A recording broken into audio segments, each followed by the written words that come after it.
أعوذ بالله من الشيطان الرجيم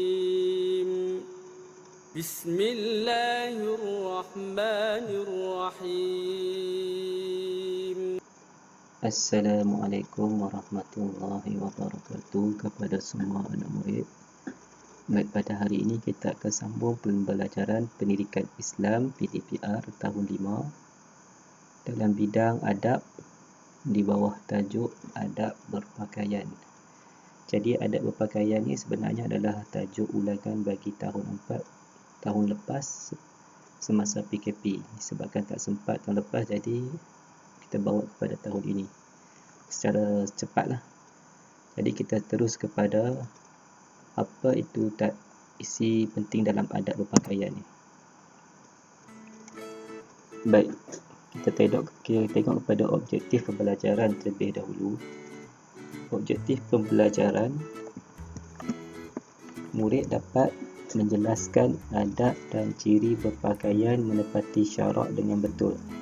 Jadi objektif pada kali ini, Ustaz nak pastikan semua anak murid dapat menjelaskan adab dan ciri berpakaian menepati syarak dengan betul. Maksudnya dapat membezakanlah adab dan ciri berpakaian antara lelaki dan perempuan mengikut syarak macam mana. Jadi kita tengok pada standard kandungan dulu. Standard kandungan dia merumus adab berpakaian yang menepati syarak dan mengamalkannya. Kemudian standard pembelajaran dia yang menguraikan standard kandungan ni ada 3 peringkat. Yang pertama 6.11 menyatakan maksud dan hukum menutup aurat. Apa maksud aurat itu? Apa hukum menutup aurat? 6.12 pula menerangkan hukum menutup aurat beserta dalil. Jadi apa hukum menutup aurat tu? Dalilnya dari mana? Kita akan tengok lagi. 6.13 pula, ini adalah objektif kita ambil pada kali ini, menjelaskan adab dan ciri berpakaian yang menempati syarak. Jadi Ustaz harap pada kali ini selepas penerangan ini dan membuat latihan, semua murid-murid dapat menjelaskan adab dan ciri berpakaian yang menempati syarak sama lelaki dan ataupun perempuan. Okay, kita pergi kepada seterusnya. Kita tengok kepada 6.11 dahulu. Apa itu aurat? Kita tengok sini, Ustaz ambil daripada buku teks. Pengertian aurat. Aurat ialah bahagian tubuh badan sama ada lelaki ataupun perempuan yang wajib ditutup dan tidak boleh didedahkan. Wajib pada syarak untuk ditutup dan tidak boleh didedahkan. Aurat ni apa? Bahagian tubuh badan. Aurat ni bila sebut aurat, dia adalah bahagian tubuh badan. Bahagian badan kita lah yang wajib ditutup. Bila sebut aurat ni, bahagian badan yang wajib ditutup. Kalau tak tutup, wajib tu maksud apa? Wajib tu kena buat. Buat dapat pahala, kalau tinggal dapat dosa. Itu wajib. Wajib ditutup. Kalau tidak ditutup, maka berdosa sebab dia wajib. Dan tidak boleh didedahkannya. Tidak boleh maksudnya haram didedahkannya. Wajib ditutup dan haram didedahkannya. Maksudnya didedahkan apa? Dia buka bagi orang lain nampak. Okey, baik. Tengok dulu. Pengertian aurat itu bahagian tubuh badan yang wajib ditutup. Okey, dalilnya mana? 6.12. Dalilnya adalah dari dalam surah An-Nur. A'udzubillahi minasyaitonirrajim. Wa la yubdina zinatahunna illa ma zahara minha. Maksudnya, dan janganlah mereka memperlihatkan perhiasan tubuh mereka kecuali yang zahir daripadanya. Ini dalil daripada ayat Quran, dalil naqli tentang wajibnya hukum menutup aurat. Okey, baik. Berdasarkan dalil di atas, menutup aurat hukumnya wajib. Jadi semua tahulah. Kalau kita tanya budak-budak pun, mereka pun tahu hukum menutup aurat adalah wajib. Orang yang mendedahkan aurat akan mendapat dosa. Kenapa dapat dosa? Sebab wajib. Buat dapat pahala. Kalau menutup aurat dapat pahala, tinggal dapat dosa. Wajib.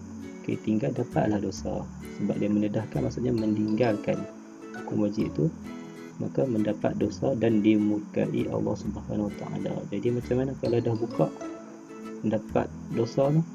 Kalau dah sedap, kena dah bertaubat kepada Allah Subhanahu Wa Taala dan tidak mengulangi lagi kesilapan. Okey, sekarang kita tengok pula pada tajuk pada hari ini. Isi yang Ustaz nak tekan pada hari ini ialah batasan aurat. Sebenarnya semua dah tahu dah hukum menutup aurat adalah wajib. Sekarang kita tengok batasan aurat pula.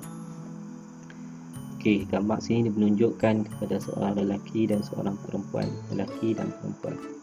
Okey, apa itu aurat bagi lelaki? Apa itu bahagian tubuh badan yang wajib ditutup untuk lelaki? Aurat lelaki dari pusat hingga lutut, senang saja. Dari pusat hingga ke lutut. Bukan pusat dengan lutut saja. Dari pusat hingga ke lutut. Ataupun dari lutut hingga ke pusat. Mana-mana lah. Selalunya sebut dari pusat hingga ke lutut lah. Dari bukannya lutut dan pusat sahaja. Itu salah faham. Jadi aurat bagi lelaki adalah pusat hingga ke lutut. Okey, aurat bagi perempuan pula. Aurat iaitu bahagian tubuh badan yang wajib ditutup oleh perempuan ialah seluruh badannya. Seluruh badannya ni, nampak gambar ni, badannya semua tutup kecuali muka. Muka dia buka lah, takkan nak tutup muka kan. Muka dan tapak tangan. Dan tangan, pergelangan tangan ni, tapak tangan merangkumi pergelangan tangan lah. Dan tapak tangan. Kaki kena tutup pakai stokin ataupun kasut di sekolah. Kalau nak pergi mana-mana pakai stokin. Kecuali dalam rumah lah, ada adik beradik saja tak apa. Ingat tu lah, perempuan seluruh badan kecuali muka dan tapak tangan sahaja. Okey, selesai. Sekarang kita tengok contoh seterusnya. Okey, ini sekarang Ustaz sentuh sikit lah apa adab-adab berpakaian sebab kita nak pergi secara ringkas.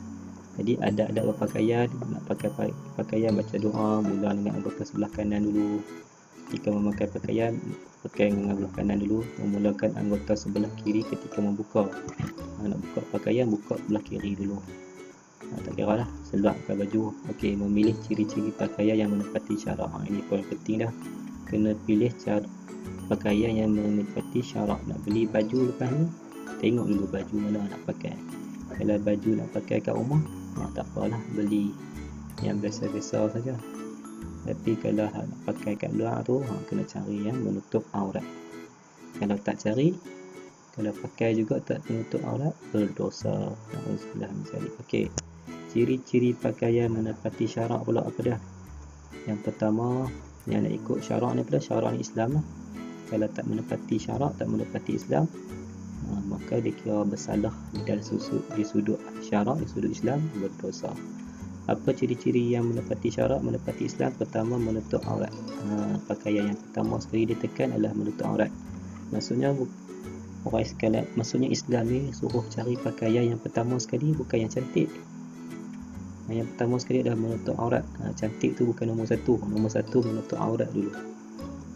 Kalau pakaian tu cantik tapi tak tutup aurat, itu tak menepati syarak, tak menjadi keutamaan. Keutamaan dia menutup aurat. Kemudian dah kita cari yang menutup aurat pula, kita tengok pula apa dah ciri-ciri seterusnya. Tidak ketat. Jangan ketat sangat. Perempuan terutamanya jangan ketat sangat. Bila kita tengok menutup aurat, itu kita cari hak tak ketat. Kemudian tidak jarang. Kain tu tak jarang hingga menampakkan warna kulit aurat yang ditutup. Kalau cari menutup aurat tak ketat, tengok jarang pula, tak boleh juga. Kena cari yang tebal sikit, yang tidak jarang. Ipis pun ada tak jarang, tapi kena cari elok-elok lah. Okay. Kemudian tidak menonjol dan menarik perhatian. Tidak menonjol ni macam mana? Zaman sekarang ni ada macam-macam jenis baju. Cari yang tidak menonjol, yang tidak menampakkan tubuh badan. Cari yang elok-elok, tidak menampakkan bentuk badan. Itu yang paling utama, untuk aurat paling utama. Lepas tu nombor 5, nombor 6 ni barulah cari yang cantik. Cari yang itulah yang paling penting, menutup aurat. Okey, seterusnya. Di sini Ustaz bawa bagi contoh aurat lelaki dulu. Kita tengok aurat lelaki dulu. Macam tadilah, aurat bagi lelaki, aurat apa dia? Bahagian badan yang perlu ditutup, yang wajib ditutup bagi lelaki adalah pusat hingga ke lutut. Bukan pusat dan lutut lah, pusat hingga ke lutut. Tetapi antara pusat hingga ke lutut, tu dia kata aurat bukannya pusat dan lutut. Dia kata Aurat bukan pusat dan lutut, tapi antara pusat hingga lutut. Pusat hingga lutut. Nampak? Okey, ni tengok dia pakai baju ni. Pusat dia tutup lah sampai ke lutut, tutup. Jadi menepati aurat, menepati syarat lutut aurat antara pusat ke lutut. Okey, pakaian bagi lelaki tidak menyerupai seperti perempuan. Jangan cari pakaian yang macam perempuan lah. Itu pun tak boleh juga. Okey. Lelaki senang sajalah, kita tengok pada perempuan. Okey, baik. Bagi perempuan, tengok ni, cantik je ni. Contohlah, pakai tudung melaburi dada. Kena tutup dada, nampak labur. Okey. Tutup seluruh badan kecuali muka dan tapak tangan. Ni aurat dah ni. Had bagi aurat perempuan adalah seluruh tubuh badan kecuali muka dan tangan. Kaki tengok tutup. Kain tak nipis dan tak jarang. Kain tidak nipis dan tidak jarang. Tidak berwangi-wangian lebih-lebih. Jangan berwangi-wangian lebih-lebih. Pakai wangi tak ada masalah, tapi jangan lebih-lebih. Memakai baju labuh dan longgar. Pakai baju labuh, nampak? Baju dia tu labuh lebih daripada punggung dia. Dan longgar, tak ketat. Pakai sarung kaki. Okey, ini contoh yang terbaik. Inilah aurat bagi lelaki dan perempuan. Contoh lain lagi. Ini bersama, tengok. Tengok lelaki ni tutup daripada pusat ni ke lutut, dia tutup. Kemudian perempuan pun sama, pakai baju tutup bahagian dada, semua seluruh anggota badan kecuali muka nampak dan tangan tak apa, tak ada masalah. Tiap kaki dia pakai stokin. Baju pun labuh, tak ketat. Ini adalah menepati syarak. Okey, seterusnya Ustaz nak kamu buat latihan dalam modul yang diberikan. Jadi kamu buka modul kamu cari bahagian gym, iaitu bahagian adab. Tengok sini, apa dia Ustaz baca sikit. Nombor 1 ni, 31 ni. Aurat lelaki ialah dari pusat hingga, pilih. Alif ni kaki, ba ni lutut, jim ni betis. Pilih. Hukum menutup aurat adalah alif wajib, ba sunat, jim makruh. Okey, nombor 3 ni pula adalah salah satu ciri-ciri pakaian yang menepati syarak. Apa dia? Ketat. Tidak ketat. Tidak menutup aurat. Mana yang menepati syarak? Kemudian antara adab-adab pakaian ialah adab pakaian apa dia? Menyanyi lagu. Nak pakai kena menyanyi lagu ke?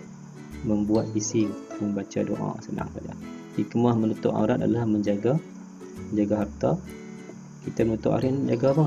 Jaga kehormatan ataupun jaga nama. Pilih, bulatkan sahaja jawapannya betul. Jadi Ustaz harap semua faham. Kalau tak faham boleh ulang balik apa penjelasan Ustaz dalam video ni. Kalau tak faham juga boleh mesej Ustaz secara personal dan tanya. Ustaz akan cuba terangkan sampailah kamu faham, insya-Allah. Assalamualaikum warahmatullahi wabarakatuh.